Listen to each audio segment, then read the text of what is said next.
Ini merupakan blunder yang dilakukan oleh kedua kiper berlabel Timnas Indonesia, ada Hernando Ari dan Muhammad Riyandi. Apa yang dialami oleh kedua kiper tersebut tentu merugikan klub dan tim nasional. Sebelum lebih jauh, aku pernah bosan-bosannya untuk ingatkan teman-teman, ketika teman-teman tonton video ini, jangan lupa tekan tombol like-nya. Ya, kalau kita bicara sepak bola modern sekarang, kiper tugasnya bukan hanya menjaga pertahanan dari serangan lawan, tetapi bagaimana kiper-kiper sekarang ini harus memiliki profiling kuat dalam memainkan bola, tentu lewat kedua kakinya, dan mampu memprogresikan bola ke rekan-rekannya. Ya, kalau kita bicara progresi bola, elemen yang sangat amat penting, kiper tersebut harus memiliki akurasi passing yang prima. Ya, ada salah satu pelatih di Eropa, salah satu atribut penjaga gawang yang ia datangkan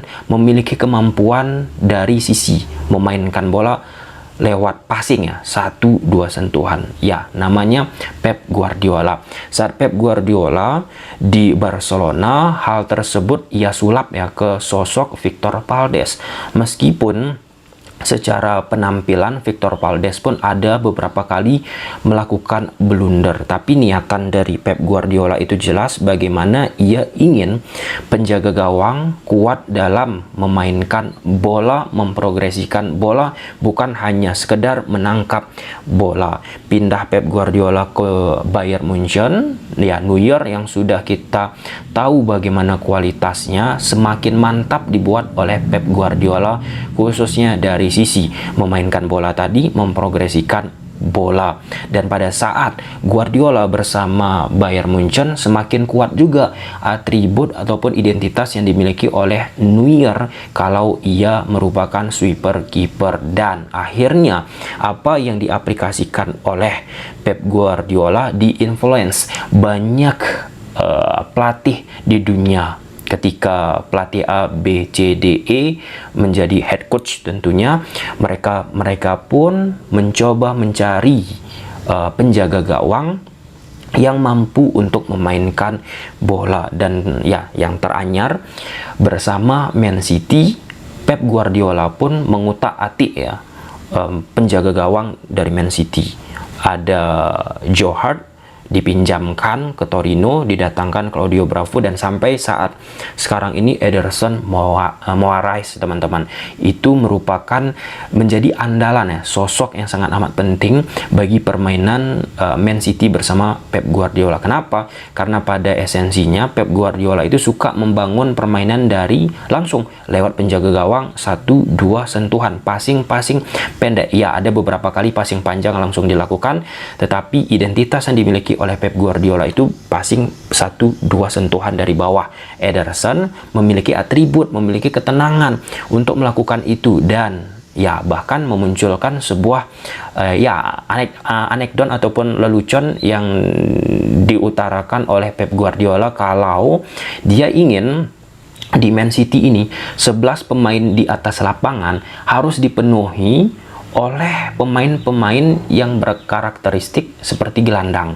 Yang ditekankan oleh Pep Guardiola itu kenapa disebut gelandang? Karena yang diharapkan oleh Pep, jago-jago pemain Man City untuk bisa menguasai bola, memainkan bola. Nah, ketika itu terrealisasi di Man City, tentu cita-cita dari Pep Guardiola untuk mengaplikasikan taktikalnya bisa ditunjukkan di atas lapangan. Dan ya, kita lihat bagaimana Man City bersama Pep Guardiola dengan skemanya, dengan prestasinya, dengan gelarnya, dan itu tentu ditunjang oleh pemain-pemain yang diinginkan oleh Pep Guardiola. Sederhana ya teman-teman, dua atribut yang diinginkan oleh Pep Guardiola ketika mencari penjaga gawang. Tentu kalau tugas penjaga gawang kan menangkap bola, menjaga pertahanan. Dua atribut tambahan, footworknya harus bagus, harus jago memainkan bola lewat kaki, dan akurasi passingnya harus oke. Nah, kalau kita lihat apa yang terjadi di sepak bola Indonesia, kita bicara Liga Indonesia dulu teman-teman. Di Liga Indonesia kadang ketika ditekan, panik, under pressure. Nah, jadi apa? yang dilakukan? Long pass. Atau setidaknya ketika belum begitu intens tekanan dilakukan oleh pemain lawan, udah dikit-dikit long pass. Nah, salah satu kenapa akhirnya sering melakukan long pass ya ketidaktenangan tadi. Nah, ini aspek yang sangat amat penting bagi seorang penjaga gawang, teman-teman. Jarang kan kalau kita bicara di Liga Indonesia ada penjaga gawang yang tenang banget dan bisa memainkan kedua kakinya secara prima untuk membangun taktikal yang diinstruksikan oleh pelatihnya. Dan ya, di timnas Indonesia pun serupa, teman-teman. Tadi di awal opening video sudah kita ulas bagaimana Hernando Ari, ini kiper berlabel timnas, melakukan hal yang tidak kita inginkan, yaitu blunder. Kemudian ada yang namanya Muhammad Riyandi, ini labelnya timnas juga, melakukan blunder. Aku bukan mengatakan Ederson Moraes, kemudian Neuer, Victor Valdes, dan kiper-kiper lainnya tidak pernah melakukan blunder, tetapi kita bicara atribut yang diinginkan oleh pelatih elit Eropa sekarang ini, bagaimana kiper itu bisa mengendalikan dan menguasai dan memainkan bola, teman-teman. Nah, dari aspek yang kita lihat di iklim sepak bola Indonesia kita, hal yang sangat amat sering terjadi, ditekan dikit langsung panik, ditekan dikit langsung panik. Jadi sistem pressing yang dilakukan di sepak bola Indonesia pun nggak diuji nih bagi klub-klub, belum terlalu diuji ya, belum terlalu teruji bagi klub-klub yang coba membangun serangan dari bawah. Nah, kalau misalnya di sepak bola elit Eropa, teman-teman, pressing tinggi, high pressing sampai ke daerah pertahanan, di situ mereka masih berupaya yang membangun serangan keluar lewat 1-2 sentuhan, passing pendek, teman-teman, dari pressing tekanan dilakukan oleh lawan. Nah, bermain di game ataupun ruang-ruang sempit. Sedangkan kalau kita kebanyakan kecenderungan, teman-teman ya, pressing sangat tinggi, long pass ataupun panik, salah-salah memberikan passing. Nah, ini menjadi pelajaran sangat penting tentunya, teman-teman. Nah, dari apa yang terjadi, misalnya Hernando Ari melakukan blunder, melakukan kesalahan, ataupun Riyandi, ini dua momen yang sangat amat penting loh. Hernando Ari melakukan blunder dikala Indonesia mempunyai momentum untuk bisa memperbaikan skor di pertandingan tersebut. Nah, bahkan Riyandi, meski ini pre-season bersama Persis Solo sebelum Riyandi melakukan kesalahan, itu Arema FC mengalami kesulitan untuk bisa membongkar pertahanan dari Persis Solo. Nah, ketika Riyandi melakukan kesalahan error, di situ berubah konstelasi permainan dan akhirnya Arema FC memenangkan pertandingan. Jadi, di momen-momen krusial, ini nggak boleh lagi, khususnya kalau kita bicara timnas Indonesia, kiper-kipernya melakukan kesalahan-kesalahan elementer yang berakibat fatal, bisa merubah apa yang terjadi. Nah, beberapa kiper yang dipanggil oleh Coach Sintayong selaku pelatih timnas Indonesia, ini bisa kita sebut melakukan blunder ataupun hal-hal yang harusnya tidak terjadi. Hernando Ari, teman-teman, ini bukan kali pertama ataupun seperti di momen tadi di awal, teman-teman, ia melakukan blunder. Ada juga di Piala Asia U23 ketika ia harusnya memotong bola atau mengambil bola lewat situasi corner, ia tidak begitu prima untuk melakukannya. Kemudian ada Nadio juga. Nadio ini pun posisinya naik turun ya, kadang oke, kadang melakukan blunder, dan tentu posisi Nadio ini ia harus meningkatkan kekonsistensiannya untuk bisa terus stabil, teman-teman. Tadi sudah kita sebut ada Riyandi pun naik turun, dan kiper-kiper lainnya. Nah, kemudian aku sempat melakukan nih wawancara dengan eksklusif ya dengan CEO dari Arema FC, Pak Iwan Budianto. Muhammad Rafli ya komunikasi bahwa itu saling mensupport di dalam tim ini. Padahal dia kan posisinya sebenarnya juga ada yang dipasang di posisi striker juga sama seperti Lopoli. Tapi di situ secara keluarga dia menyampaikan kalau titik lebih dari pemain yang saya kenal di Persis Solo, salah satunya adalah Riyandi sebagai penjaga gawang. Itu dia bagus di sisi ini, tapi dia ada sisi minusnya.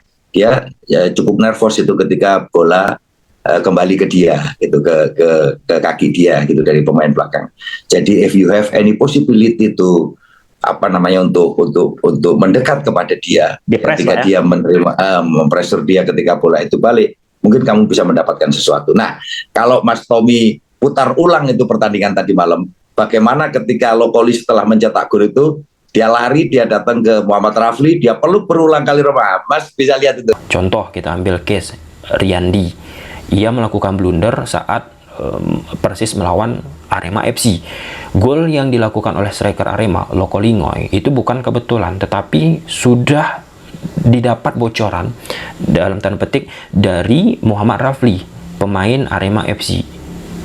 Rafli ini bukan berlabel timnas, pernah main di timnas.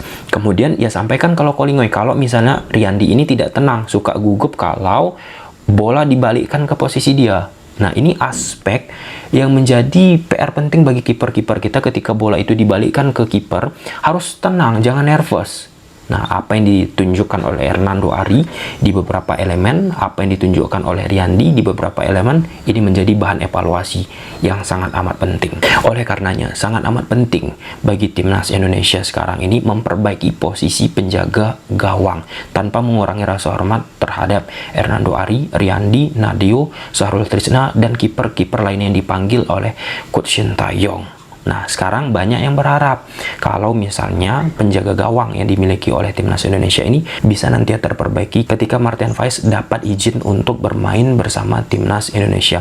Martin Faiz dari sisi profiling ketika kita menonton pertandingannya bersama FC Dallas, teman-teman, ia memiliki ketenangan, kan banyak shape-shape yang ia lakukan. Dari sisi progresi bola pun ya cukup baik lah ya. Dan ini sangat amat penting. Sederhana ya teman-teman, kita bicara permainan sepak bola.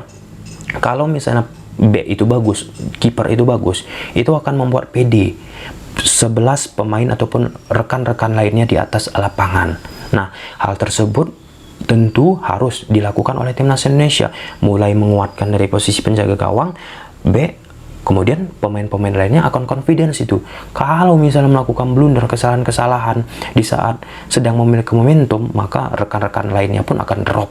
Dan membuat konstelasi permainan pun akan tidak bisa stabil. Ya, kita sedang menanti bagaimana Martin Faiz, teman-teman, untuk menyelesaikan administrasinya lewat sidang-sidang yang harus dijalani. Tetapi tentu harapan besar ditujukan kepada Martin Faiz bagaimana memperbaiki level ataupun kualitas dari penjaga gawang dari timnas Indonesia. Hernando Ari, Sahrul Trisna, Nadeo, dan kiper-kiper lainnya kan bisa belajar nih, tukar ilmu, knowledge dengan Martin Faiz. Ingat sekali lagi, aku bukan mengatakan kiper itu tidak pernah melakukan blunder, pasti ada saja melakukan blunder, tetapi kita bicara profiling.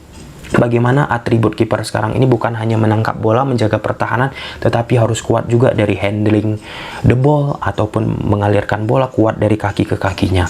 Oke, gimana menurut teman-teman? Coba silahkan tulis di kolom komentar. Bye.